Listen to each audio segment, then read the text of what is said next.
Hey, everybody, welcome to another episode of Purple Insider. Matthew Coller here with you. And we are now counting down the hours until the Minnesota Vikings face off with the Detroit Lions. And I got to tell you, we've waited 2 weeks for this. Can't wait for this football game. And normally, we haven't had this year too many times where we're looking at that injury report leading up to the game and really pouring through it and trying to figure out who's going to play, how it could impact the game. But for this one, there are a couple of very important injuries on the injury report that we need to go over on both sides. So we'll talk about that in a moment. Would love to hear from you guys about your confidence in this one. You've had a lot of time to think about it. You've had a lot of time to watch the Detroit Lions beat up on the Cowboys and the Seahawks last couple weeks. A lot of time to listen to me and look over the data and read all the articles and everything else that you can get your hands on about the Vikings. Are you buying? Are you buying a Minnesota Vikings win at US Bank Stadium? We could go over some of the advantages, disadvantages that the Vikings are facing at 7:30. Manny Hill is going to stop by and chat, and we're going to make out an offensive lineup for the all-time Vikings/Lions team, which I can't wait to do because there's a lot of talent on these two teams throughout the years. So we're going to have some fun with that. And then we're also going to look at the other relevant matchups to the Minnesota Vikings that will be going on this weekend. So questions, comments, thoughts, confidence, belief, and anything else on your mind that you would like to ask me, go ahead, throw it into the comment section. So let me begin, though, with this old injury report. Blake Cashman did not practice for the second straight day. It seems pretty clear that Blake Cashman is not going to be in the lineup for this game. Also, we talked to TJ Hawkinson today. He is listed as being limited in practice as he comes back from his ACL injury, but I would not expect him to play. Even Justin Jefferson today at the podium made reference a little bit to the fact that Hawkinson's not going to quite be ready to be back on the field just yet, but they have taken this slow. You want him to be back at 100%. They are looking to use TJ Hawkinson deep into the playoffs, not trying to force him into a game too early. So the right approach is the slower approach with TJ Hawkinson, in my opinion. So more likely than not, he will play against the Rams on Thursday or the following week against Indianapolis. If they have to wait till Indianapolis, that's okay. That means you get him for essentially an entire half a season, and that's pretty good for Sam Darnold and the offense. And again, you want it to be 100%. You don't want stops and starts. You don't want him to come in not 100% ready to go, even if he feels like he's really strong. So we'll take a look at that, maybe Thursday or the week after that. But I don't think Hawkinson has a very good chance to play, if not 0% chance to play at this point. Aaron Jones is the one that everybody is keeping their eye on. So he did not practice at all on Wednesday. And then today, though, we go out to practice. Very beautiful day for football, a little windy out there. And there's Aaron Jones. And he was doing his stretching, which I would assume he's doing a lot of these days. Does that mean he's actually playing, though? So he's listed as limited in practice. And the Vikings could roll him out for his stretching, just make the Lions think that he might be playing, even if he's not going to be playing.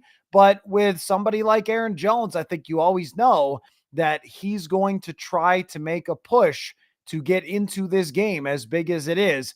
The Vikings get Cam Akers. I would assume that he's going to be ready, knowing that he was in this offense last year, to be able to step in if he has to. And then Ty Chandler could also carry a lot of the load, but that's something we'll be watching very closely. And I've been saying it all week that my pick for this game kind of has to depend on Aaron Jones. I think he is so important to this offense that if he's not playing, it's much more of an uphill battle. If he is playing, I think that they are the overall just as good a team as the Lions, but then with the advantage of being at US Bank Stadium, I think they can win this game, but likely need Aaron Jones. The interesting thing is I thought that it was a hip injury coming out of the game in London, but he's been listed with a hamstring. So that's worth keeping an eye on as we even go forward, because hamstrings are something that can get re-aggravated. That might be a reason for Aaron Jones to not try to push it, because we had seen this in the past with Dalvin Cook, where sometimes there was one year, I think 2018, where he came back a little early with a hamstring and he ended up re-injuring that hamstring, and it set him back even more. So I don't think they want the same thing with Aaron Jones, but positive progress there for him in the fact that he was limited in today's practice. Dalton Reisner also limited in practice. We haven't gotten any sort of indication that he could be brought off the 21-day window and onto the active roster. We'll have to see about that. That might be something, if it happens, will happen on Saturday. Usually they make their last-minute roster moves. Harrison Phillips, good news there, was limited in practice today, and Patrick Jones also limited, which increases both of their chances to play significantly in this game. I would assume that Phillips is going to have a good chance, and we'll see about Jones. And on the other side, not too much to report, except, interestingly, on Wednesday, Kevin Zeitler, the guard for the Lions, was listed as DNP rest, and then today he's listed as groin. So I guess he was resting his groin yesterday, and now that's an injury to watch as well. If Kevin Zeitler's not at 100%, that's an advantage for the Vikings because he is a really, really good guard. And the big one on the injury report for the Lions, Carlton Davis, who was a huge signing for them. And I had seen that there was indication from Dan Campbell that he thought Carlton Davis would be okay. And so I was going on the assumption that he would be okay. But then in today's injury report, Carlton Davis, second straight day with a quad injury, did not practice. And this one is enormous. I mean, they signed this guy in part because he's a physical corner and they want somebody to be able to play against Justin Jefferson. And Terrion Arnold has 8 penalties so far already this year. That is a season's worth of penalties for even, I mean, it's a bad season's worth of penalties for a cornerback to have 8. So the fact that Arnold has already been very grabby so far this season is another potential edge for the Vikings, because they have receivers who get off the line of scrimmage very well, and they cause a lot of penalties and a lot of sort of hidden yardage for the Vikings on those flags. If Carlton Davis, the veteran player and who is very, very physical, cannot go here, then who's going to match up with Justin Jefferson? If it's the rookie, that is a big, big edge for the Vikings. So Carlton Davis's status over the next couple days will be worth keeping a very close eye on.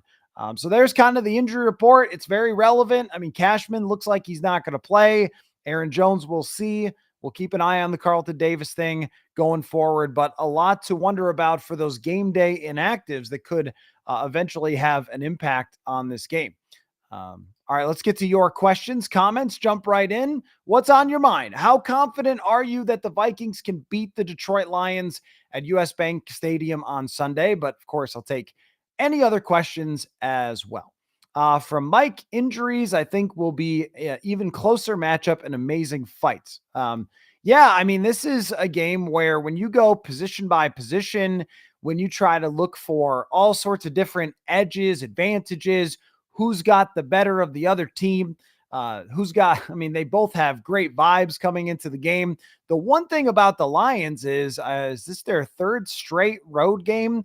And, you know, they've had to go to a couple of difficult places. They've won, but now again on the road, whereas the Vikings came back from London, rested up, mostly healthy, but definitely mentally rested over the last 2 weeks. They've had longer to prepare. Now, I don't know what the numbers say these days. The numbers used to be very favorable for NFL teams coming off of the bye week, but I don't know if that's changed with just how good teams are at preparing. And it doesn't take away from how great the Detroit Lions roster is, but it certainly is a thing for the Vikings to have not had to play last week versus a team that had to go play the Dallas Cowboys, although the Lions only had to play for about 2 quarters to win that game over Dallas.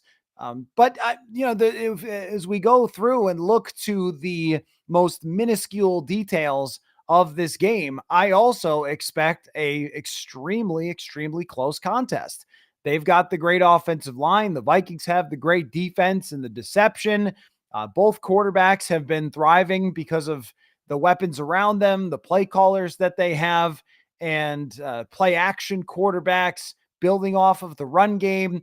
Receivers have been, stepping up and making big plays, including Jamison Williams over there, and the Vikings with Jefferson, but also, Jalen Naylor coming into the picture and so forth. So this is two of the best teams in the NFL getting to play each other. And I think if it was later in the season, we would see this one on national TV. But how about, the Minnesota Vikings now kind of week in and week out are must-see television, and that's exciting. But it's hard to go through each team and roster and stats and all that and find one clear area where you could say, okay, well, this is where the Vikings are going to get them, or this is where the Detroit Lions are going to destroy them. It's not like previous years where the answer was just coverage. The Lions have improved their coverage significantly with as good as Branch has been for them, and the Vikings have been much better in coverage this year, way better than the situation where they faced the Lions in the 2 games last year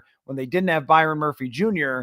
and they're just getting a Caleb Evans benched at that point. And it's just going to be a lot different when you have Stephon Gilmore, when you have Shaq Griffin, who's done an excellent job for them. It's just very different than it was last season. So we can't really even draw on the recent past between these two teams. But man, they both have good coaches, good coordinators. They have motivational type of coaches that have the locker room on point.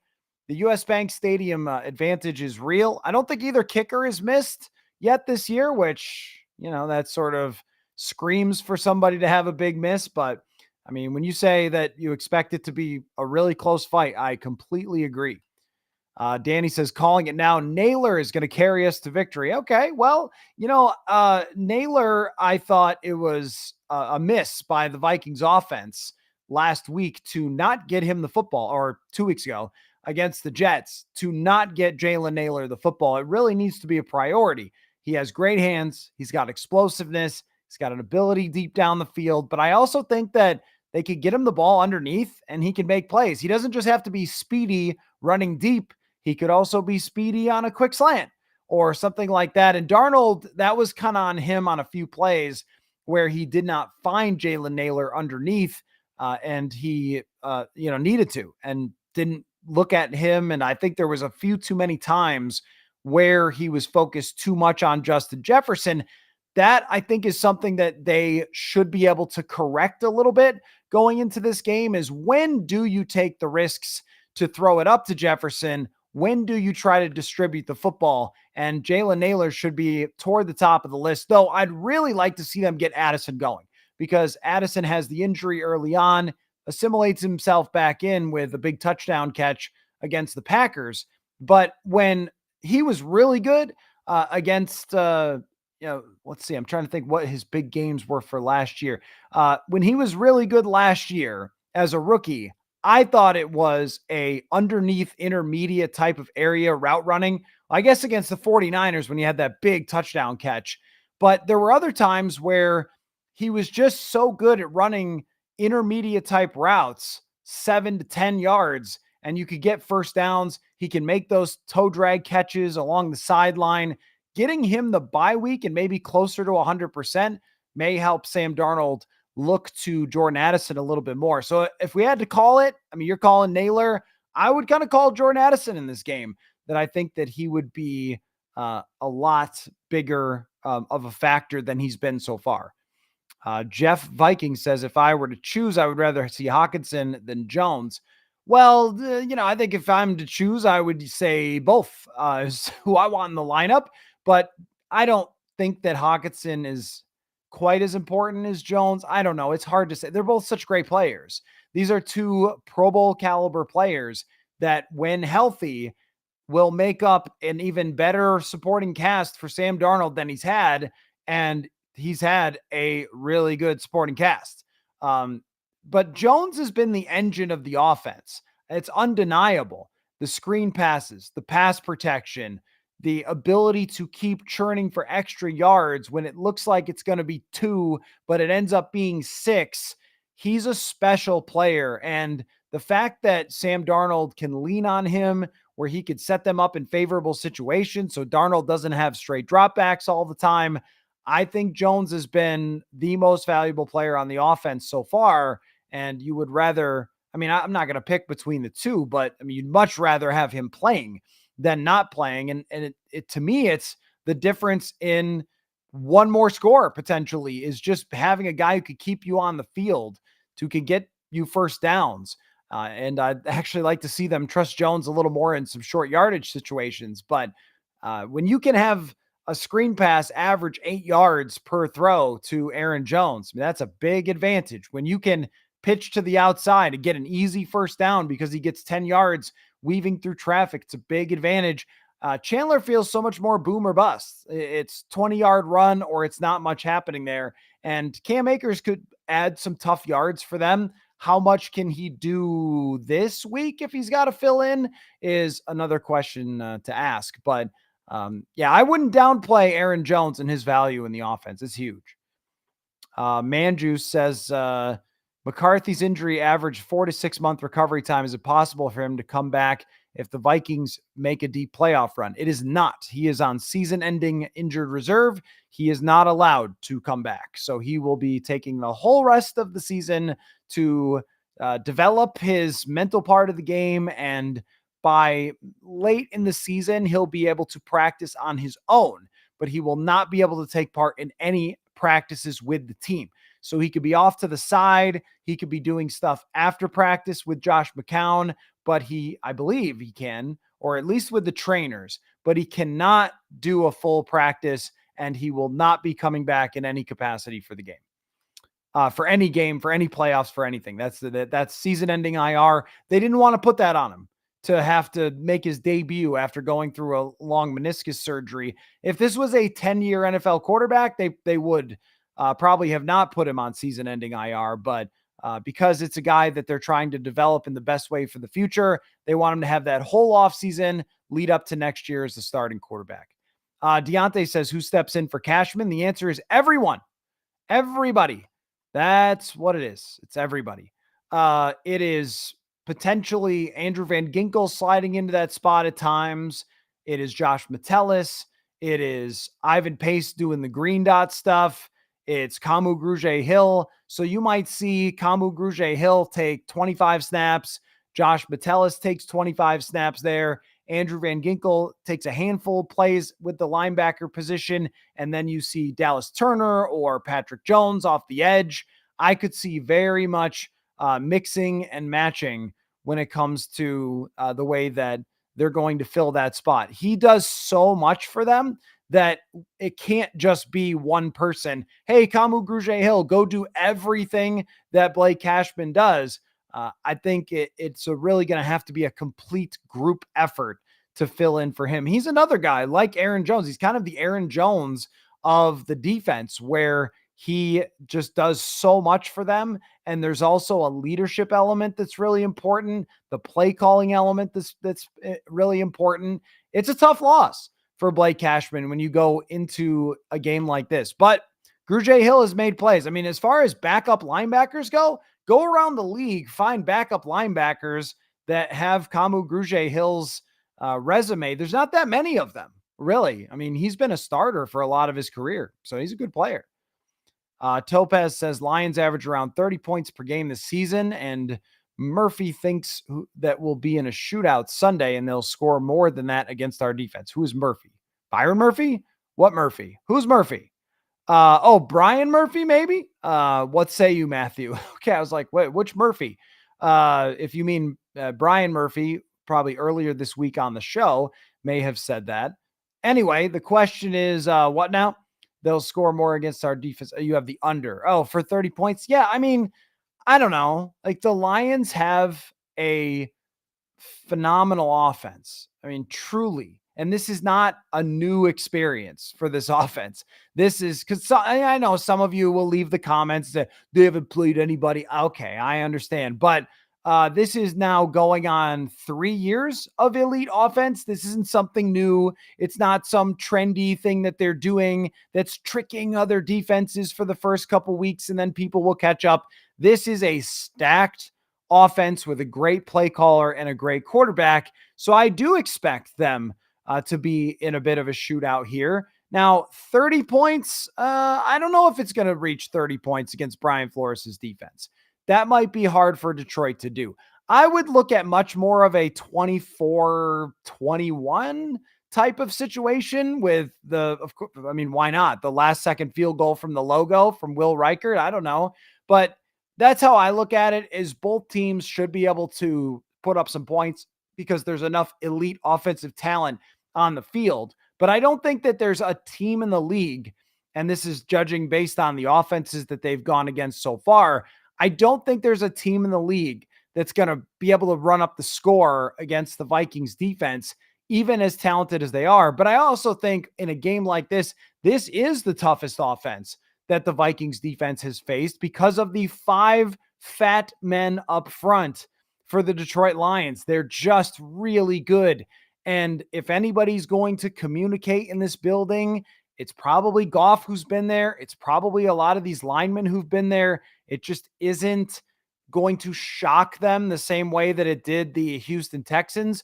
So there will be points. Yes, I would say that there is going to be points on both sides. And I don't think Detroit's defense is as good as the Vikings. It's been good this year. It has not been on the same level as the Vikings. I don't think it's even as good of a defense as the New York Jets that they faced last week, maybe closer to a team like San Francisco. So there will be opportunities to score. But yeah, I'd keep the game probably in the 20s. I don't know. I think that there have been some games in the past that have been much more of shootouts because neither team had a whole lot of defense. Let's see. BAS says if TJ can play, he must. This is a division game with the tiebreaker implications. If we lose, we drop into second place due to the tiebreakers. He said he is better, stronger, and faster than before. Play him. I would entirely lean on the team's staff for that decision. I am not going to pound the table for a player recovering from an injury to play before the Minnesota Vikings think that he's ready to play. If they say we need to wait another week, wait another week. As simple as that. It's just not something I'm going to challenge. And yeah, he is talking about being faster and stronger from before. It's probably the same thing with Tommy John surgery, where the guy will say, yeah, I'm throwing faster than I was before, when really it's just because your body has actually had some rest for the first time. And that might be the thing with Hawkinson, but I think you want him to be fully 100% ready to go. And, I guess on Thursday night, it's like, well, what's the problem? It's only a couple days, but if you play him on Sunday and then play him on Thursday, you are then asking a guy who just came off of 9 months of recovery to then play 2 games in 4 days. That seems not great. I know it's a big game, but also it's 1 of 17. You got a long season the rest of the way to go, and you do not want something to happen with TJ Hawkinson over these next couple of games. And then what are you going to do for the rest of the season? You don't want any sort of re-injury, any sort of problem. You want him to be 100%. You also don't want the version that's not fully ramped up and ready to go. And you don't want that type of strain on his body to go Sunday and then Thursday. So how about Thursday, a whole week and a half, then next Sunday, and then he's back in the rhythm? It just makes a lot of sense to me to not have him play back-to-back games like this. I mean, I guess you could play him this week and then sit him on Thursday, but I don't know that you could really do that. Let's see. Rob says, don't think the Vikings will lose per se, but with the quick turnaround into Thursday Night Football and some health issues, it'd be okay with dropping a game and be healthy 6-1 rather than banged up 5-2. Well, yeah, I mean, I think that when it comes to that, that's the question about Aaron Jones and whether they should try to play Aaron Jones. You don't want a re-aggravated injury Aaron Jones then to go try to play on Thursday night or be out for a longer time. I mean, the same thing with TJ Hawkinson. You just don't want it over one game to put so much hype and so much pressure into this one game that then all of a sudden you're going to be saying, well, we've got to play him because it's so important. And then he ends up getting re-injured and you're missing him for like the rest of the season or for another, X number of weeks. Like, you just don't want that. So yes, I agree with you that you'd rather be a more healthy 6-1. As far as being okay with dropping a game, it is an important game math wise.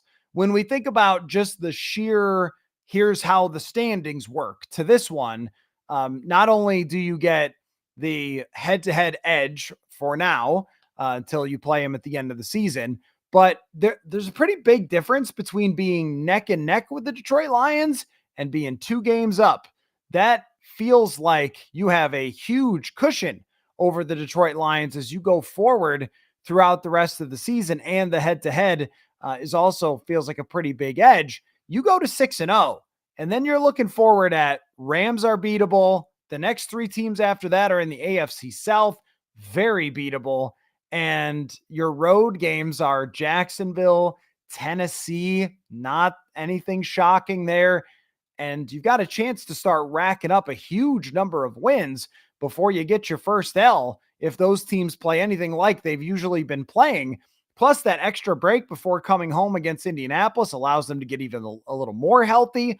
And you could be talking about 9 wins in a row or something. What did 98? Was 98 like 9 wins in a row to start the season? I mean, you can talk about a really significant run there to start the year if you beat the Detroit Lions. And that's not to assume that they're going to beat LA in LA. That's, I think, maybe a little bit better team than their record would suggest, but still, I mean, when it comes to when it comes to the pure standings element, being even with the Lions, then you're neck and neck with them the whole rest of the time. But if you could get that 2-game edge, it would be pretty big. Let's see. Never played Madden says it's just 1 game long season. They'll probably be cautious with skill players. Probably a coin flip who wins. Yeah, I would say the same thing. Definitely a coin flip on this game. I think the Vikings are slightly favored, and that makes sense because they have the home field advantage. And I give them the slight edge because of that, because they have the home field advantage and because they have the extra rest. Even if they are a little banged up at certain positions, the extra rest for everybody else. And the fact that Sam Darnold and Kevin O'Connell, they could go back and look and kind of pick apart, hey, what was working, what was not working, and have that little, bye week kind of readjustment phase before going into this game. I think that that's a pretty decent advantage for the Vikings as opposed to a Lions team. They had that 2 weeks ago, but they had to still play last week. Let's see. Sue says, when and we force the Lions to go out and trade for a defensive end like Max Crosby. Takes 2 to tango for a trade, but I think it'll make the Lions desperate to catch up. I think that they'll do that either way. I don't know if either team is really looking at this game as in a major influence for the trade deadline. I think if it's anybody, it's probably the Vikings, because the Lions, they want to win the Super Bowl no matter what. They know how good their roster is. They know they've put all the chips kind of into the middle of the table here. They've got all the recent draft picks. They just paid Jared Goff. They know that the window is not going to be forever. So you do make moves like a trade for Max Crosby. If you're the Lions, I could 100% see them doing that. But I don't think that a loss or a win really changes that a lot. It's probably for the Vikings, if anything. If the Vikings are 6-0 and they're asking themselves, do we use this first round pick for something? How can you not consider it if the right person is available? How can you not at 6-0, knowing that you're about to play the Rams, the Colts, the Jags, the Titans? Like that is 4 losing teams in a row. What's the Colts record? Are they a winning team? But they're not that good. So how could you not at least consider that if you get a win? So I think that the Vikings would be more potentially influenced. But either team probably already has, or is at least close to already having their strategy for the trade deadline. All right, let us welcome in Mr. Manny Hill this evening. What is going on, Manny? What do you think of that? You probably heard me talking about that. If either one of these teams' trade deadline approaches will be impacted by the result of this game, what do you think? I'm not sure. I mean, I think both teams probably should be looking to make a move. Certainly, I think Detroit should be looking at trying, with the loss of Aiden Hutchinson, they should be looking at trying to add an edge rusher of some sort.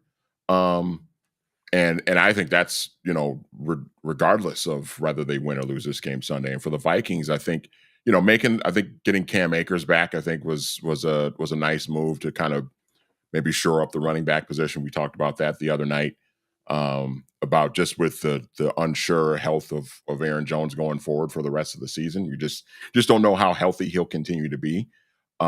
It's nice to have Cam Akers back in the room, a guy that knows the system. Kevin O'Connell obviously likes him, bringing him back to this team for a second stint now. So um, yeah, it'll be interesting. I think Detroit definitely needs to think about edge rusher, regardless of what happens in this game on Sunday, because that's with the loss of Aiden Hutchinson, that's just such a glaring need for them. Yeah, Blowfish just says the Lions won't panic and trade a lot of assets for Max Crosby. If anything, will be a solid depth pass rusher. I mean, I don't really know what their front office is thinking, but I have to believe that they are in Super Bowl or bust mode. They don't need anything on this roster. So what are you waiting around for the next draft pick for? Send that draft pick out and get one of the best players in the league. I don't know why you wouldn't do that in this position if you are the Detroit Lions. I think the Vikings, it's only slightly more questionable about that because you're really looking forward with JJ McCarthy in the future to try to build around JJ McCarthy and open up a 5-year window with McCarthy, as opposed to the Lions that are much more working in a couple year jam-packed. Every single year you could trade the next year's first round draft pick and try to get the best player you can to go win a Super Bowl. So I think that they should be scrambling, especially, gosh, look around the NFC. They're probably saying the same thing we're saying about the Vikings. Look around. Who scares you? Detroit, right, and not too many other teams. And they're probably saying Minnesota, maybe Green Bay, and not too many other teams that are all that terrifying. So they actually should probably do that. I don't think you talked them out of it. Mike says, have to stop the Lions running game. That's a formidable task. Hopefully the offense can extend drives and put up points. I guess I could find more cliches. No, you're right. This is one, Manny, where the cliches are all true. It's like that both teams need to run the ball, play action, stop the run, pressure the quarterbacks. I was just looking this up. How crazy is this? Statistically, Manny, since 2020, Jared Goff has never ranked even in the top 20 under pressure as a quarterback by PFF grade. However, he has a top 25 all-time sack rate in a good way. And his sack rate career-wise is only a shred behind Tom Brady. That's how good he is at avoiding sacks. So even though he is bad when he's pressured, he's not pressured that much, and he doesn't give up the sacks. And that is, to me, almost as big of a factor as the run game. Is just, can they find a way to actually get him under duress? Because he has very rarely looked all that scared back there against the Vikings in recent years. Yeah, and with the way the Vikings defense is constructed now, with Van Ginkel and Grenard, those guys have been obviously so good for the Vikings defense, and a big part of why they've been so successful. You got to find a way, and it's just going to be so tough because the Lions' offensive line is so good.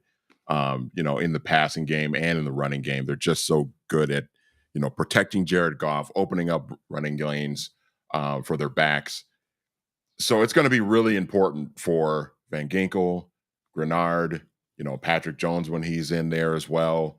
It's going to be really important for the Vikings to be able to find ways to generate pressure on Jared Goff. And like you said, he's very good at preventing that. I mean, and I hate to keep bringing up Kirk Cousins, but one of the things that was always so frustrating about Kirk Cousins is people will complain about the offensive line, but a lot of that pressure that we saw Kirk Cousins under was pressure that he created from holding onto the ball too long, not having the right kind of pocket presence. Jared Goff seems to be able to have some of that pocket presence and knowing exactly where to move around in the pocket to avoid that pressure. Now, to your point, when you do get that pressure on him, you can cause him to make some mistakes and things like that. So for the Vikings defense, it's going to be really, really fascinating to see how Brian Flores sort of finds ways to generate pressure against a really good offensive line. How many blitzes does he dial up? How much pressure can sort of that front four of guys get on their own without any blitz extra guys coming in? That's going to be fascinating to watch. And there were always some comparisons with Goff and Cousins, which I would consistently bristle at, in part because of that. And that's a lot of huge expected points added lost when you get strip sacked kind of all the time Yep. for Kirk Cousins. And I think that it helps you avoid 3-and-outs as well for Jared Goff. And that's exactly what they want to get. They want to get 3-and-outs. You don't also get sacked a lot when you're ahead of the sticks and you're running the ball well. And they've got the two running backs. So to Mike's point, I mean, if you can run the ball, then there's not too many times you can really send those all out blitzes. It all is kind of interconnected. And I think it begins with them, with that running game. Hunter says, fantasy question, should I drop Jerome Ford for Ty Chandler? That's a tough one because I think the answer is probably no. I mean, I think that one, Aaron Jones will come back, whether it's this week, Thursday, next week, whenever it is, and he's the dude. That's been made quite clear. But also, Manny, when somebody asks me about you, when someone's like, hey, do you know that Manny guy? I talk about you the same way Kevin O'Connell does about Cam Akers. I'm like, yeah, Manny's the best. That's my guy. Do anything for Manny. That ask O'Connell about Akers, and he will just gush. And he gushes about a lot of people, but I mean endlessly about this guy. And his teammates kind of talk the same way about him. He is toughness. He's IQ. I looked this up. He's a really good pass protector. He can catch the ball out of the backfield. I think that Ty Chandler may have just been slid down the depth chart. Even if, I mean, for this week and this week only, because I don't know what Jerome Ford's going to do, but for this week, okay, because maybe Aaron Jones won't play. But my interpretation of the Cam Akers trade was this gentleman is now your backup running back, and Ty Chandler is the every once in a while sort of change of pace. The David Palmer, if you will. Was Moeldy more a change of pace guy? Maybe a little bit on Kind of, yeah. I mean, Smith. Who is they had you're thinking probably 2004. They had kind of a three-headed monster of Michael Bennett, Moeldy Moore, Ontario Smith. They all kind of carried, Michael Bennett in 2002 was pretty much the feature back. And as they got Ontario and Moeldy Moore into the mix, they kind of started to mix things up a little bit with those three guys. So it was kind of more of a three-headed monster. I wanted Ty Chandler to be Michael Bennett because he was, at So least for fast. those couple of years, it was so blazing fast. Yeah. And he was more of an all-around running back for a really short period of time. But Chandler just has not shown them that he's that guy. And the fact that they appreciate Akers' complete game as much as they do makes me think that the distribution will be Aaron Jones, Aaron Jones, Aaron Jones, then Cam Akers, and a little bit of Ty Chandler. I could be wrong. It might just be insurance, but when you listen to how they talk about him and the fact that they made an effort to go out and get him back on the team, that just makes me feel like they like Akers quite a bit there. Deontay says, if we win on Sunday, will the new focus shift to being the number one seed in the playoffs? I mean, I don't know what it wasn't the number one, like that was the focus, but I think what my interpretation for that, Manny, is it becomes possible. Because when you look at the schedule after this, it becomes possible to start talking about what if this team can win the conference, because you've created this 2-game gap on the Detroit Lions at that point. Then it is, yeah. I mean, if you could beat Detroit, Houston, Green Bay, San Fran, if you could beat those teams, then yes, I would say so. That is where the bar gets set for sure. Yeah, because then at that point, all right, let's say the Vikings win Sunday, they're 6-0. Detroit drops to 4-2. Who else are you really looking at as a threat to really challenge you for that number one spot? Because you're 2 games clear of basically everybody else in the conference. Right. Now, you're going to have the best part about this too is you're going to have some of these teams that are behind you. You're going to the Vikings are going to have opportunities to play some of these teams and beat these teams and gain tiebreakers. Like they already have a tiebreaker over San Francisco from beating them earlier. So, Seattle's, Seattle's really struggling right now, but if they somehow recover and get themselves back in the mix, well, you're going to have a chance to play them late in the year to kind of separate yourselves from them as well. And so, the only other team that I would think about right now is maybe Washington, at 4-2. But again, you're 2 games clear of them if you win Sunday. And I think the Commanders have been a nice story so far, but you still kind of wonder, like, all right, rookie quarterback, there's some talent, he's got some weapons, he's playing really well, but is that team really ready to be a super challenge to go on a run to a Super Bowl, a deep playoff run? Are they ready for that? Yeah, with the young quarterback. That kind of remains to be seen. So you're the Vikings and you get a win and you move to 6-0, you've got the inside track, I think, at this point to get the number 1 seed. And as long as you don't stumble, don't mix in a bad loss the rest of the way, it should be there for the taking. Right. I just keep looking at the schedule going, who is it that's going to cause them the problems? I mean, I think Chicago is a thorn in Kevin O'Connell's side. Yeah. The win last year that Chicago had at the end with Justin Fields, and even the Tyson Bagent game, which was one of the nastiest games in a bad way that I can remember. I remember being in the press box in Chicago, and all of us were looking at each other like, what are we supposed to do with this? They won, but Yeah. and that's kind of been all the games against Eberflus for Kevin O'Connell, except for the one where they blatantly tanked and played Nathan Peterman, and then he was playing too good, so they brought in Tim Boyle and to make sure that they lost. So not that one, but they haven't had too many easy wins there. Aside from that, the next game against Green Bay or Detroit doesn't come until week 17. So Yeah. that whole run in between, Atlanta's offense is pretty good right now. We'll see how it looks then. Arizona is very up and down. They could kind of be good or bad either way. I would definitely put my money on the Vikings defense now. So it really would just depend on health. But as far as where we are raising the bar to, the expectation for the rest of the season, yeah, it would suddenly go from some people going into the season, not us, thinking that they would win 6 games to win the conference. As only it could ever be. And we said that in the offseason, Manny, as only as it could ever be with a Vikings great season is one that no one thinks it's ever going to happen. And I did the historic research on that. I looked back Super Bowl odds for all the Vikings teams that went to the NFC Championship, and they were never good. Not a single time.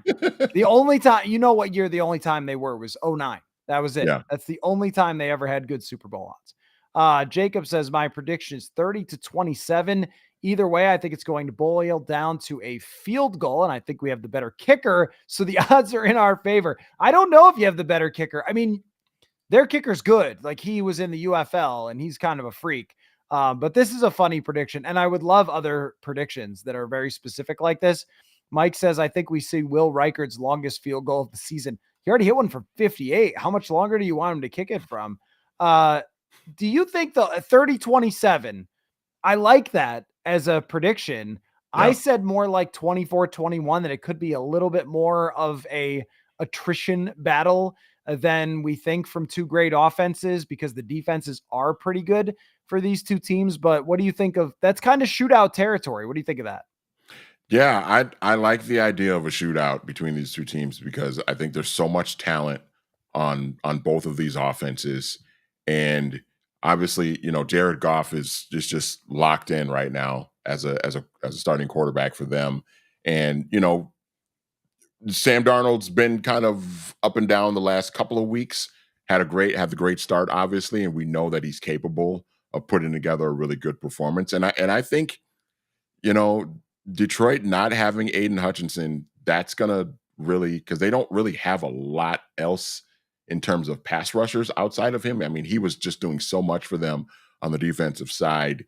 And that's going to be an opportunity, I think, for Sam Darnold to maybe have a good day passing the ball, because you start to wonder, like, all right, well, how much pressure is Detroit going to be able to generate? Especially, I mean, the Vikings tackles, Darisaw and O'Neal are always so good anyway. So it's like, how much pressure without Aiden Hutchinson are the Lions going to be able to generate on Sam Darnold? The question is just going to be like up the middle.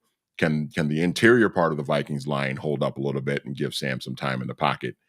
That's going to be fascinating to watch. But yeah, I think this has a chance to be pretty high scoring, and the Vikings defense has been excellent. Obviously, Brian Flores has done a great job, but this is a heavyweight fight going up against this offense, that quarterback, that offensive line, those weapons, that running game, that play caller.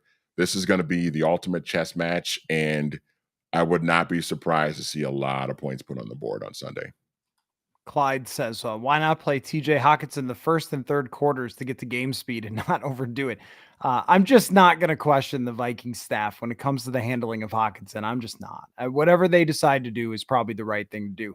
They've got all sorts of data, surgeons, physical therapists, all sorts of people that know way better than us about when he should come back and play. So if he plays for the first time Thursday or after that, that's the right decision, not what we can come up with. It's sometimes we do have to just say, and I love to second guess coaches, teams, trades, front offices, kind of what a lot of us in the media do a lot. Not this one. No, not with TJ Hawkinson's ACL health. That one is over my head. Let's see. Conrad says, who will KOC and B-Flow trade for? I think it's Kwesi who makes the trade. Let's see. Dexter Lawrence, Jeffrey Simmons, Adam Butler, Max Crosby. One of those things, not like the others, by the way. I believe they'll try to shore up the defensive line. I mean, the most realistic of those is Adam Butler. I like the name Jeffrey Simmons. I mean, I've talked about him if they're going to trade him, but I don't think they are. Adam Butler for a fifth, though, I would definitely do that. Rob says, do you think the Vikings will give up their first round pick for the trade? I don't think so, but I want them to. Manny, is this just me wanting a trade? The other day, go look, they traded for Cam Akers for a conditional pick swap. Yeah. And the video had like the most views that I've had since mini camp with JJ McCarthy at his first practice.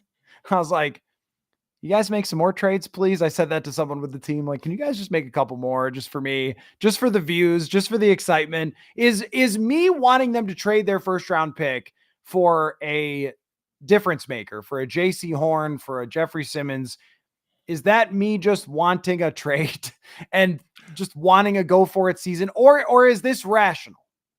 I think it's both, honestly. I mean, I think for us, as certainly for you as somebody that covers the team, and me that comes on these podcasts and talks about the team with you, for us, it'd be great, obviously. But I think, given the situation that the Vikings are in, this opportunity that is kind of unexpected, maybe by a lot of people. Certainly nobody in Vegas thought that they'd be, 5-0, possibly 6-0 at this point of the year. This is, especially when you look around, we just got through talking about the rest of the NFC just being kind of meh right now. Like, this is really a golden opportunity for them. And you have to wonder, like, do we deviate away from the big plan, the 5-year plan with JJ McCarthy going forward to take a shot? And when you look around, and when Detroit, when the only teams that seem to be like a real threat to you are in your division, and you've been able to play with these teams, I think it makes a ton of sense to just go in, make a trade for a Simmons or a Dexter Lawrence or something like that, a difference maker on your defensive line, because that could be the difference in you getting to the Super Bowl and possibly winning it. I mean, you look at what the Rams did by, bringing Von Miller into the mix that year. They went all the way in, and it worked out for them. And nobody's going to take away that Lombardi trophy from that group, from Sean McVay. And obviously we see the Rams are struggling now. They're paying for those moves now, but who cares? That Lombardi trophy and that championship banner is there forever. Nobody's going to be able to take that away. And the Vikings make a move like this, and it gets them to the Super Bowl, and it's the difference between them winning it. Nobody's gonna miss that first round pick that you traded for Jeffrey Simmons. Well, and the Vikings don't have an expensive Matthew Stafford to work around either for the future. They're going to have the quarterback and the rookie contract, which I think is convincing. And I have seen my JC Horn idea starting to pick up some steam on the internet, so I'm glad people like it. But it's not like you have to trade always for a rental. You can trade for a player who can be here, which is like signing a free agent. Yeah. It's not exactly like having a first round pick because that guy's cheap, but it's like signing a massive free agent. So we'll see, but I'm still into the idea. Maybe I'll change my mind depending on how they play on Sunday. Jacob says the Lions cannot win a Super Bowl before the Vikings, or I'll quit watching football. You were close last year. You were close. That would be a little bit annoying. Yeah. Like the Lions have been like the butt of everybody's jokes in this division for decades. And like they just suddenly get really good, turn into a juggernaut and win the Super Bowl. And here the Vikings just been scrambling around for 64 years, getting to Super Bowls and coming up short, NFC title games coming up short. It would be a little bit annoying. Okay, I can help you with this though. The Tampa Bay Bucks have 2 Super Bowls. Yeah. They were so bad. There was a story I saw. There's a YouTube that's very funny. A friend of mine, Jaguar Gator 9, who I think never thought his YouTube would blow up because he does great NFL history. He'd probably change it to NFL history guy or something. He does great NFL history. He did a video about why everyone wanted to kick the Tampa Bay Buccaneers out of the old NFC Central. And part of it was because the old revenue sharing included when you go to the opposing team's stadium or when they come there and how it works out. And they were all mad that every time Tampa Bay came to their stadium or they went to Tampa Bay, I forget how it worked, that they just didn't get any money because no one was going to the Tampa Bay games.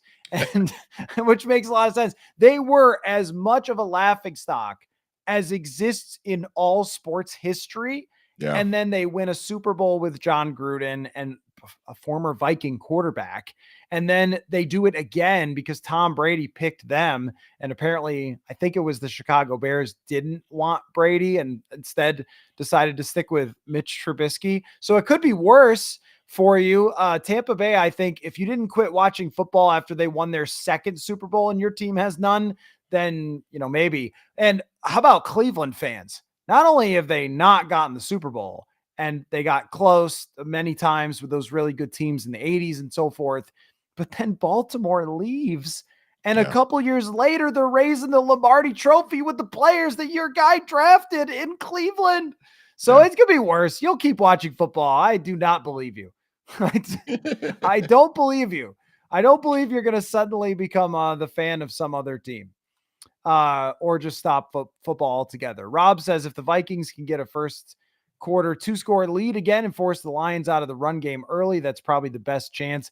Yeah, so this one, Manny, and we never know how things are really going to play out until they actually happen. But if we're projecting it in our brains and trying to imagine how does Vikings and Lions go, I have a tough time thinking they just jump to a 2-score lead against this caliber of team. And actually, that's what I'm most interested in. I am most interested in how this team responds to a back and forth.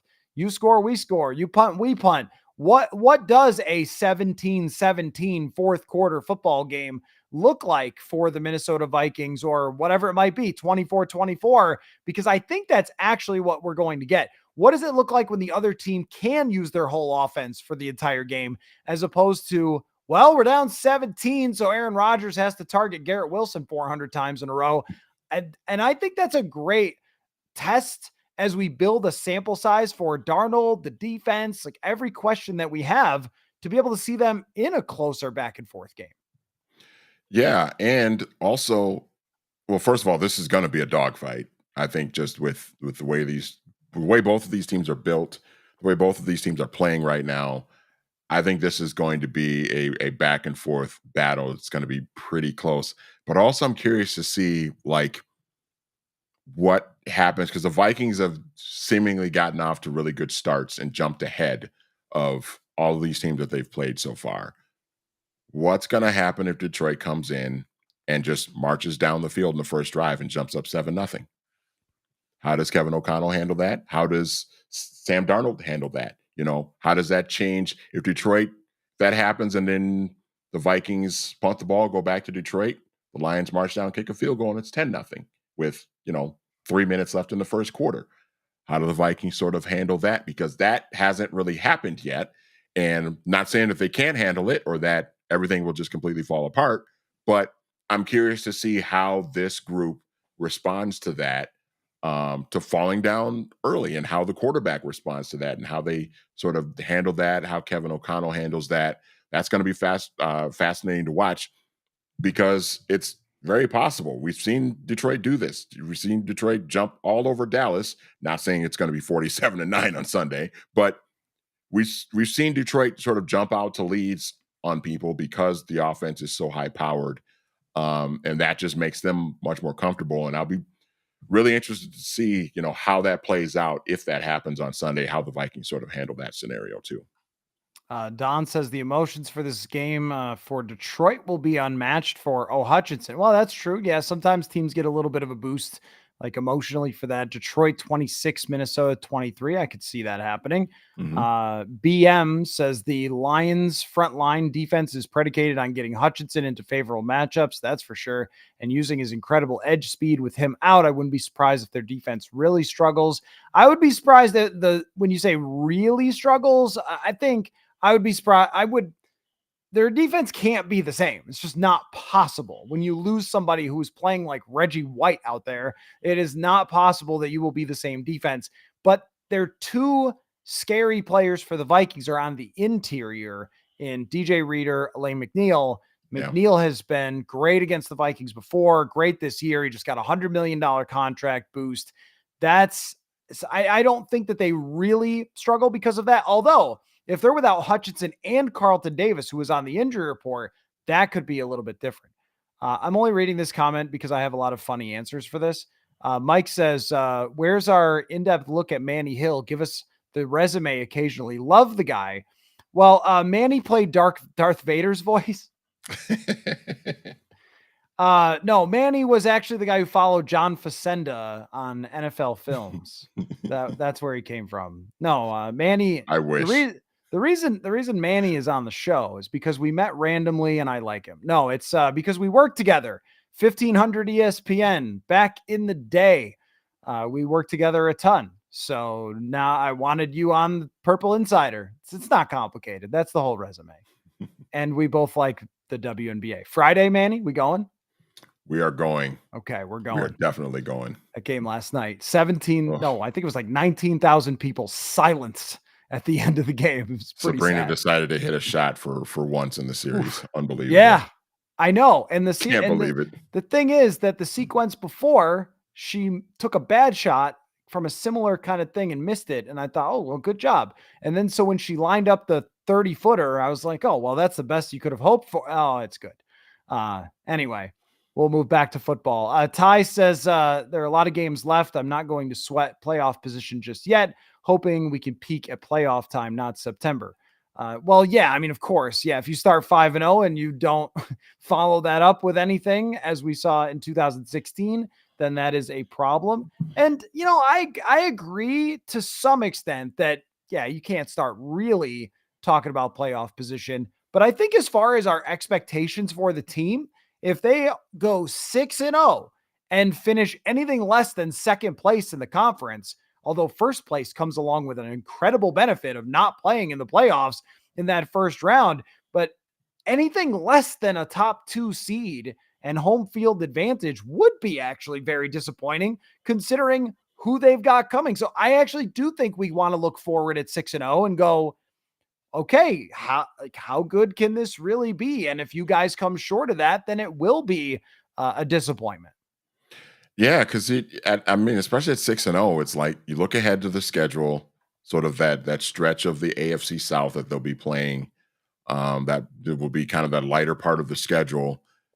And you just, again, you look at the rest of the conference at 6-0, and I know, Vikings fans that are closer to my age are going to bring up, 2003 when they started out 6-0 and Nate Poole and week 17 and all that. The rest is history. I think it would really take a massive collapse for something like that to happen, for them to not finish in the top 2, just because of what's going on with the rest of the conference. Because you would need the Vikings to really kind of falter and fall back. And then you would need somebody else in the conference, maybe Detroit, but like somebody else besides Detroit to just get really, really hot and win and run off, a 6 or 7 game winning streak. I mean, that's probably what it's going to take. And I don't know if there's another team in the conference that would be able to pull that out. Maybe San Francisco, if they can get healthy, can do that. You know what I mean? They're still kind of the team that I think everybody's chasing in the conference because of the recent success of the last 5 years. But it would take a lot of things to happen. I think if the Vikings start out 6-0, it would take them really falling back to the pack and somebody else in the conference just getting blazing hot and being unstoppable the rest of the way. I can't help but think Vikings history says "hold my beer" when you say it would really take something, Yeah. And Yeah. that did happen, right? Wasn't it 03? Was it 6-0, right? 6-0, yeah, finished Yep, 9-7. and Josh McCown had something to do with that. Now he's here. Yes. Clifford says if we trade and take a shot this year, it needs to be with a player who will be on the team for more than 3 months, and then will still fit in with the McCarthy plan. And no, I agree with that, and I think that importantly, when it comes to that, is that player. Do you need to extend them? Do they already have a contract? Are you bringing a player that you think you can extend, or someone that already has a deal or has a 5th-year option like JC Horn? I mean, the contract part of it, this is why it's hard to figure out how it's going to be pulled off, because you probably can't make a list of 10 players that this actually fits. And some of them are so good on bad teams that it's pretty hard to see them actually moving on. So I agree that that's the most important approach. If you could do it, that's the way I would do it.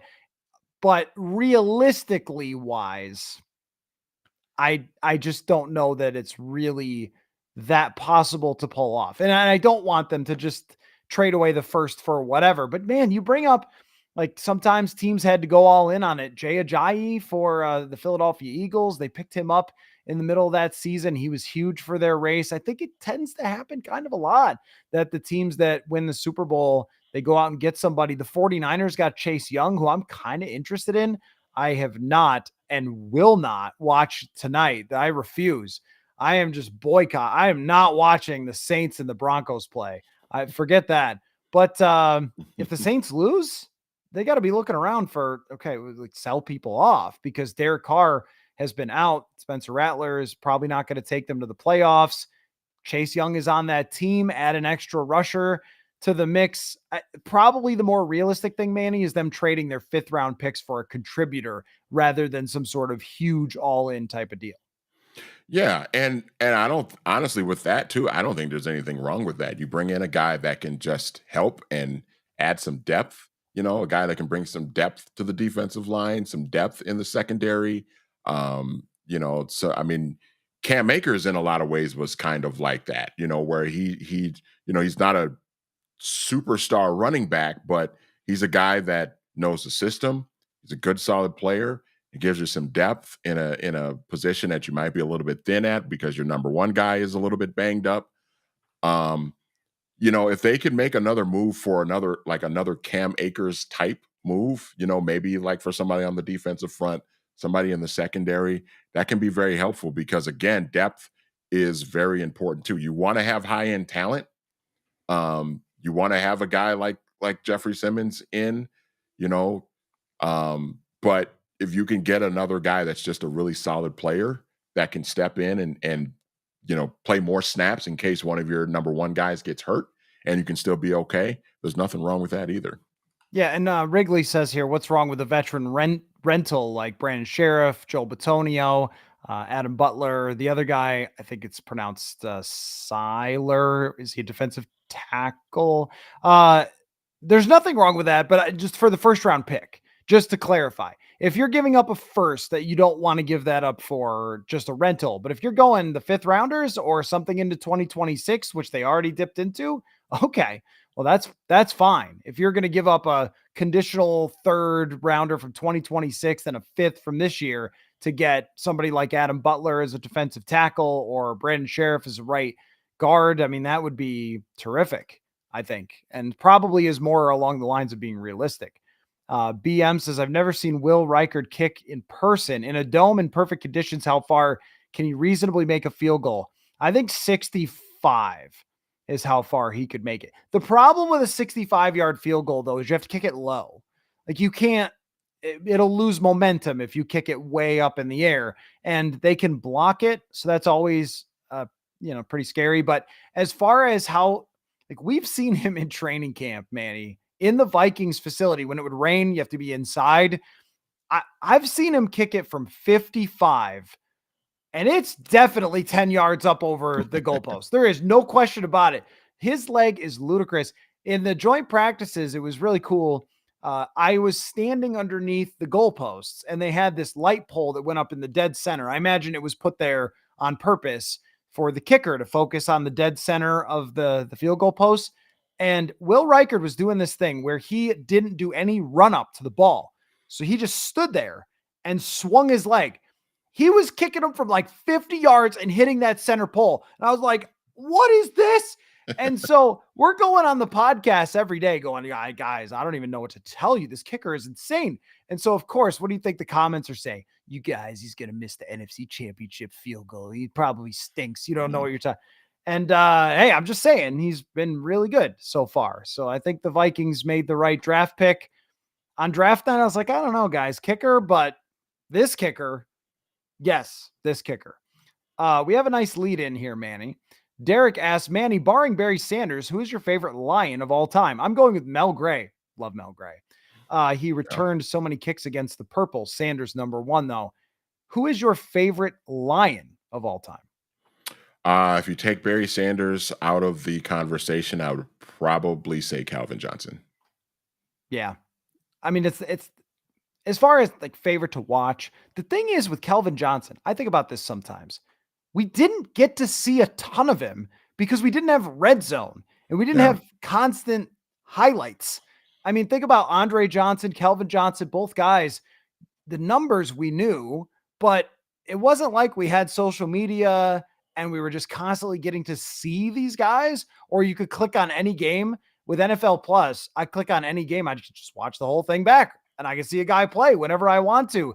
Man, I wish we had that when Calvin Johnson was playing so we could actually see him play a lot more games. And I wasn't covering the Vikings then. So, I didn't even see him in the division. I didn't see him against the Bills a whole lot, maybe once or twice. Yeah. So I don't even have like a ton of Calvin Johnson memories.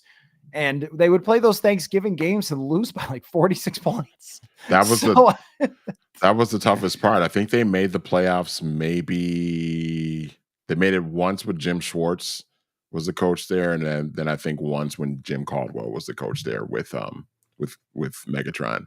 But he was just so much fun because he was such a he was a beast, in terms of just putting up the numbers, but also just like from a physical standpoint, the guy was a freak.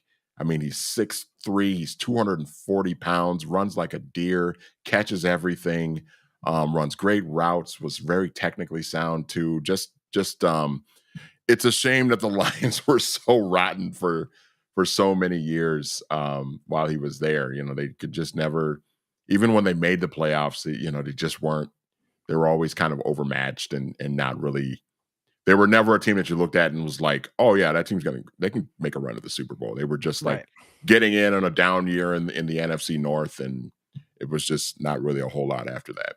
Okay, so here's what I want to do, man. I want to have a little fun. Then we're going to look at the NFC North, the other games for this week, and preview them, and also look at those higher and lower pick'ems for Underdog Fantasy before we wrap up for tonight. But I wanted to do a little drafting instead of your favorite players and going through your whole list because they play these teams so often. The Packers, the Lions, it's just kind of the same guys that we've seen so many times. That's more fun when they play the Jaguars to hear about your 5 favorite Jags ever. So what I wanted to do is a Vikings/Lions all-time draft.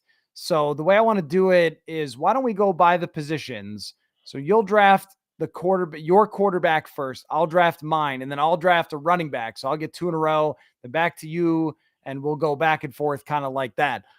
So why don't we just start out with, if you are drafting among this is all Lions and all Vikings, and we're going to make up our teams, and you guys could say who you think the best teams are. Who would you draft at quarterback in an all Lions, all Vikings draft? You could pick from any Lion, any Viking ever to put a QB. I think this is probably an easy one for me, and I'll probably go Fran Tarkenton. It is an easy one. Yeah, Yeah. there's really no question. When Fran Tarkenton retired, he owned like all the records in the NFL history. One of the top, I think he should be considered a top 10 to 15 quarterback ever. It's just didn't quite get that ring. But now it becomes very hard question for me. So who is the next quarterback? Do I take Stafford? Do I have to take Warren Moon in his Viking version, which wasn't bad, but it also wasn't great? Can I just have one season of Randall Cunningham? I think, Randall Cunningham, most of his career, I think I have to go with him because at any point he was actually playing, it was those injuries that kind of caused him to step away from the league. But when he's playing in the 80s, he's phenomenal. His version of the Vikings is unbelievable in 1998. And I think his body of work and Warren Moon is in the Hall of Fame, but I think Cunningham was a better quarterback for the Vikings. So I will go with him. But if you don't go with Cunningham, then you got Stafford is in the mix, and you could probably put, are you going like it's probably Tommy Kramer? Tommy Kramer, Dante. Yep. Dante, it's short-lived, but Dante is phenomenal. Of one season of Scott Mitchell, I was trying to think on the Lions side outside of Stafford, like 1 year of Eric Kramer. Yeah. Well, 95 Scott Mitchell was pretty good. I think he threw like 30 plus touchdowns. Mm-hmm. He was pretty bad in that playoff game against Philadelphia that year that I remember they got blown out. But yeah, that year he was actually really, really good. Wasn't very good after that season, but that year he was excellent. I know Stafford's got a Super Bowl, but I think Randall Cunningham had a better career than Matthew Stafford. I'm going to say that I think he did. So I will go with Randall Cunningham. Now running back, it's a pretty easy pick. I will select. You're going to take Weldy Moore. No, yeah, Barry Sanders. Barry Sanders. I will select Scott Graham. Scotty. He went by Scotty, right? Scotty Graham, yeah. Scotty Graham, yeah. So no, Barry Sanders is the obvious running back, but an interesting choice for you after that. So who is the second best running back aside from, let me write this down. Go ahead. Yeah, this is, I'm thinking I'm down to 3 guys and they're all Vikings. I'm thinking Adrian, Robert Smith, or Chuck Foreman. I'll go Adrian. Just so explosive. Explosive. Yeah.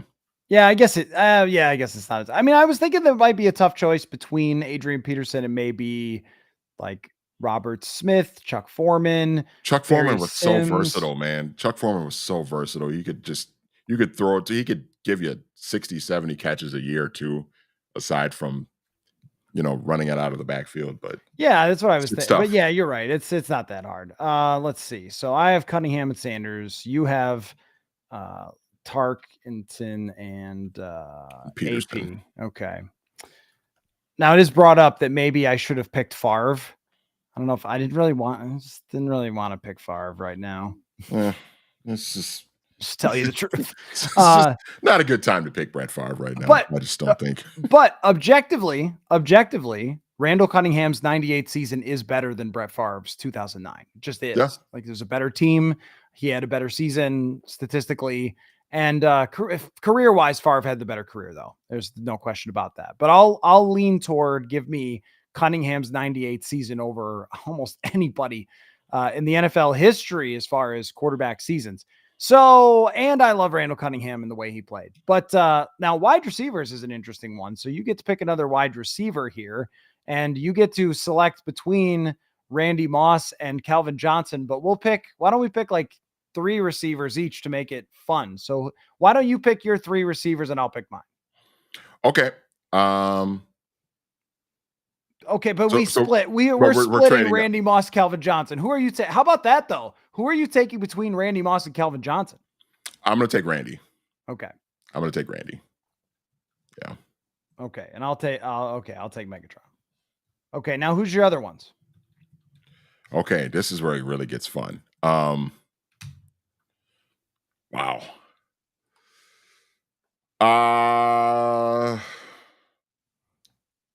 Chris Carter.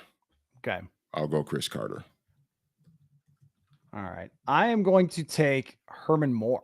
See, that's what I was thinking. And I love me some Chris Carter, but Herman Moore, like mid-90s Herman Moore was a beast. He was. That guy caught everything. I should take Jefferson here, but I wanted Herman Moore. Yeah. So are you taking Jefferson here? Yeah, I'll take JJ here. Okay. Your receiving core is complete madness. Let's see. I could go with Jake Reed. I could go with Ahmad Rashad. I could go Adam Thielen, Stephon Diggs. I could also go maybe Brett Perriman, great wide receiver. Anthony Carter. Amon-Ra St. Brown has made his case as a recent wide receiver. I don't know. I'm trying to get in the same level as you guys with Randy Moss, Chris Carter, and Justin Jefferson. I don't know if I can get to that level with Brett Perriman here.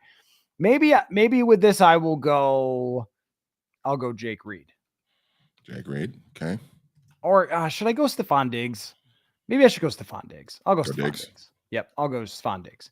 Okay, so how about you get a tight end and then just one defensive player? All right. Tight end. Ooh. Trying to think off the top of my head. There's a couple here. Yeah. Actually, I should get first tight end pick. I gave you the wide receivers. Percy Harvin's a good one. Diggs had such a better career than Percy Harvin. Percy Harvin is more exciting. I will go with Steve Jordan. Okay. Yep. Nice. You get David Sloan. Remember him? I do remember David Sloan. Big, large. You can have Mike Tice tight end. I was watching a game from '93 the other day, Vikings and Saints, and Mike Tice is out there just blocking people. How about Moritz Bowringer as a suggestion? That's pretty good. Tight end, I will go. It's gonna sound. I mean, you might have to go Hawkinson here. I was just gonna say. I think I might just go TJ Hawkinson. Yeah. Okay. Now, Stu Voigt back for the old school people. Stu Voigt was pretty good back in the day. But I'll go with Hawk. Yeah, they had the other guy. Who was the guy that they picked really high and it just did not work out? The tight end for Detroit, they picked somebody remind me. Anyway, one defensive player. How about one for each team? One Lion, one Viking defensive player. Okay. The one Viking defensive player I will definitely take is Alan Page. Okay. And I am going to take John Randall. Okay. Love that. And who's your Lion? I got my Lion. Lion defensive player. Lions Hawkinson or Vikings Hawkinson. I actually think it's Vikings Hawkinson. Is actually quite a bit better. Yeah. My Lions defensive player, you know what? Give me Ndamukong Suh, man. Oh, yeah. Okay. And I will take Chris Spielman. Okay. Yeah. All right. So here's the teams. And you guys can tell us in the chat who you think's team is better between Lions and Vikings, back and forth teams. And then we will talk about actual back to game stuff for this weekend. All right. Here is my team. I have Randall Cunningham as your quarterback, Barry Sanders, Megatron, Herman Moore, Stephon Diggs, Steve Jordan, John Randall, and Chris Spielman. And Manny has Fran Tarkenton. Manny picking an 80-year-old quarterback. He's not going to be able to play. Just kidding. Okay. Fran Tarkenton, Adrian Peterson, Randy Moss, Chris Carter, Justin Jefferson, TJ Hawkinson, Alan Page, and Ndamukong Suh. So who has the better overall team between the Vikings and the Lions? You know, these teams have never won Super Bowls, but if they combined their franchise, they would have won a lot. There's a lot of talent on these two teams. Okay. So we can stop messing around now, and we'll see who the commenters think is going to be better. Oh, the Broncos are up 13-0 already. Could you imagine being the Saints? Can I just scream that out loud really fast? Can you imagine being the Saints? How absolutely miserable that must be. Everyone's voting for you. It's my show, people. Give Coller some votes. Come on, 4 folks. straight votes for Manny. Dang. Yeah. So Bo Nix is playing pretty well right now, but are you kidding me? Who would want to be the New Orleans Saints right now? Is any team in a worse position than the New Orleans Saints? Isn't their cap situation kind of bad too? Because they were Always during the Breeze era, they were kicking money down the road a lot, signing guys and all that stuff. So they're kind of in like kind of a cap hell right now. Yeah, and that's crazy too because they got good players still. You know, Cam Jordan, Alvin Kamara, but man, yeah, it's bad. Wearing pretty cool uniforms tonight though. should have picked O-line. Well, if we're picking one O-lineman, I think now who would I take from the Lions? I would definitely take Steve Hutchinson or Ron Yeri. Probably both of them. Randall McDaniel, I would probably take. Yeah. Damian Woody from the Lions, yeah. For the Lions, yeah. Dominic Raiola. Yeah, Raiola was pretty good.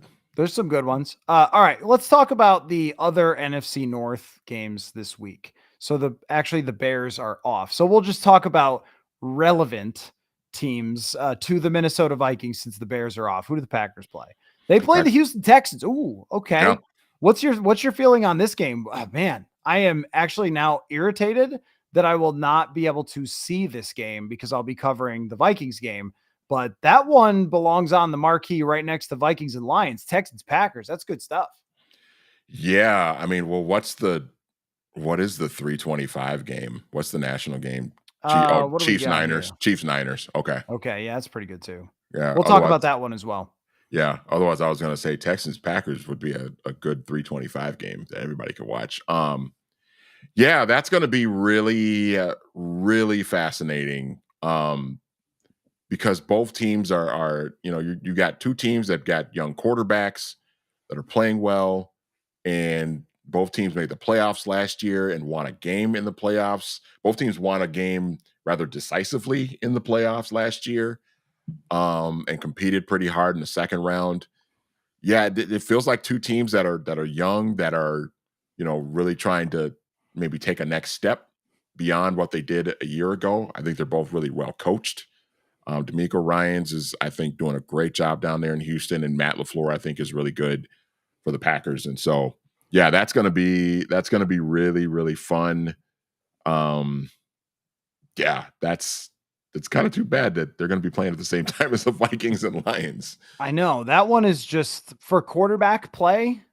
Jordan Love, CJ Stroud, two total gunslingers. It's at Lambeau, and maybe the Texans learned some lessons about playing on the road after going against the Vikings, of being in a difficult environment that they can maybe carry over against the Green Bay Packers. But these are two teams that expect to be good for a really long time. Where I am interested is the Texans pass rush is really good. The Vikings have the best group of tackles in the NFL. So they were able to slow down mostly Will Anderson and Danielle Hunter, although they got their hits in sometimes. Are the Packers going to be able to stop those edge rushers with Jordan Love, who kind of likes to hang on to the ball a bit, likes to roll around a bit, and he still is kind of coming off that injury?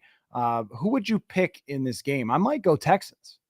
Yeah, I was thinking Texans too, because if that pass rush can get after Jordan Love, if the Texans get off to maybe a similar start that the Vikings got off to in Lambeau a couple of weeks ago, that could be interesting to see how that plays out.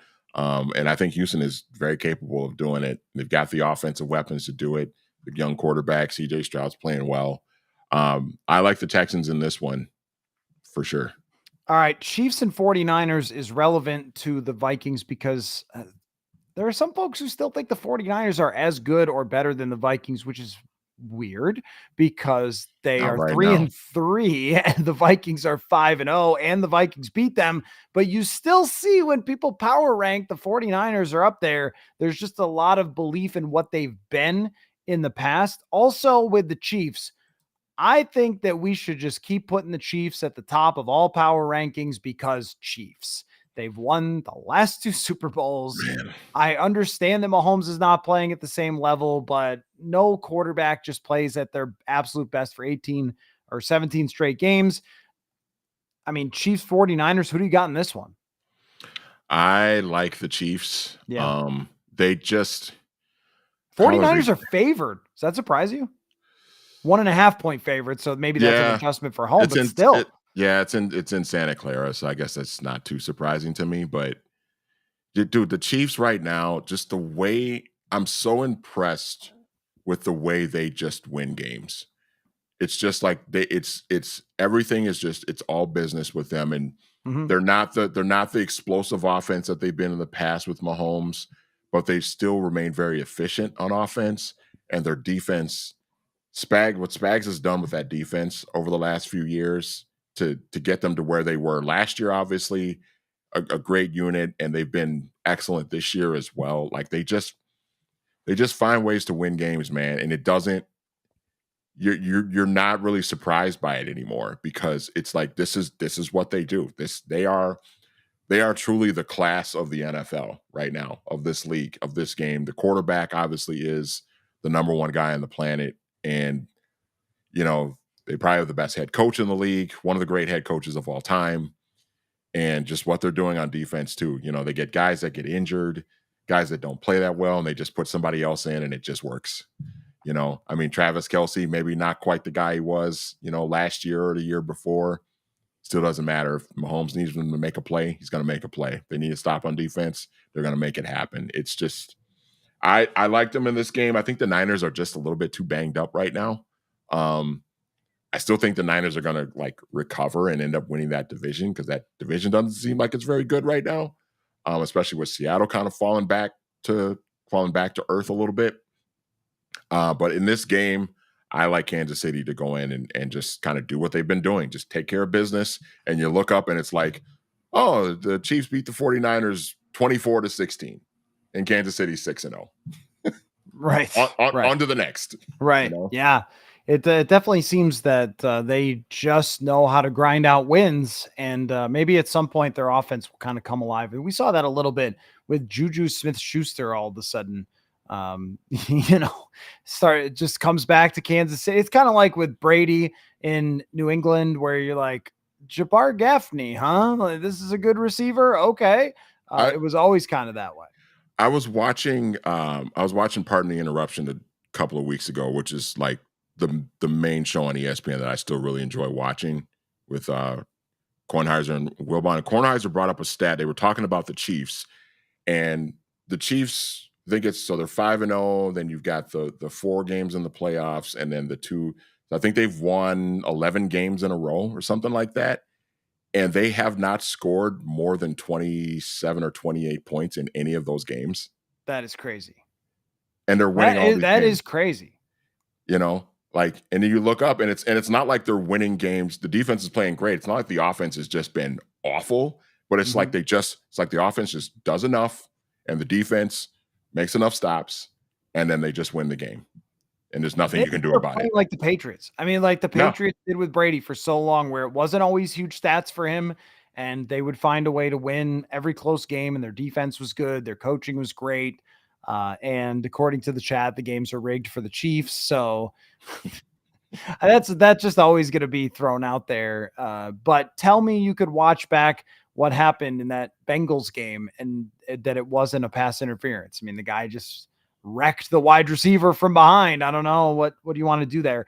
I think they deserve all of their credit. So I will also pick them. And then if the San Francisco is 3-4, then they are in a lot of trouble there. But their division is also so blit. I mean, all right.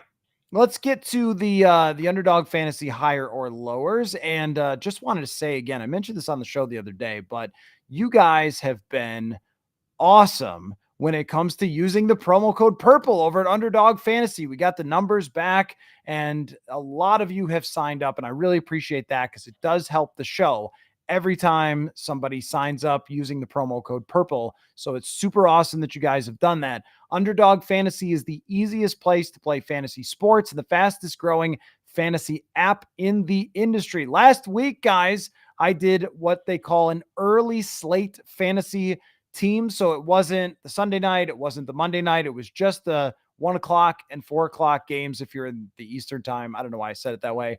But the noon and the 3 o'clock games, and it was $5 that I put in, did a draft, took me about 5 minutes, and I would have really done well, except for some reason, Baker Mayfield did not throw to Mike Evans. I don't know why. They scored 51 points, but he did not throw to Mike Evans. So why, Baker? But I was a few catches away from having a really good payout there in a $5 5-minute draft. A lot of fun. So try that out. That's pretty fun to do if you don't want to commit to a fantasy team. The other thing that we love on the show is the pick'ems. Very easy to play. Just pick between 2 and 8 stats from your favorite players. Go higher or lower, and you can win up to 20 times your money. Again, the promo code is PURPLE. You get a special pick and first-time deposit offer up to $1,000 in bonus cash. Must be 18 or older. Terms apply. Concerned with your play? Call 1-800-GAMBLER or visit ncpgambling.org. Okay, Manny, here's the highers and the lowers to close out the week of live podcasting. Jameson Williams has become a deep threat for the Detroit Lions. Yeah. Higher or lower, 46.5 receiving yards. I'll say higher.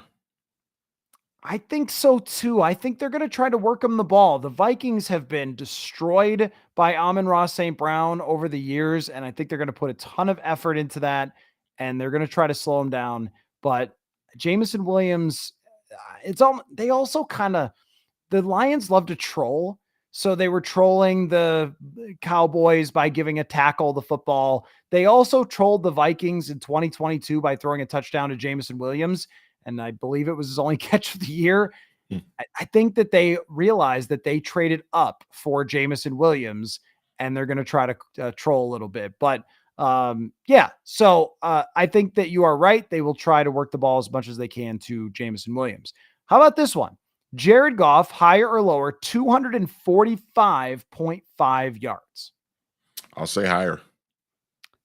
I think I might go lower on this, and only because I believe that Detroit this year with their 2 running backs has been all about the running game, and that they might try to grind this out and then hit a few big plays rather than having Goff throw all over the yard. But it really depends on how the Vikings stop the run.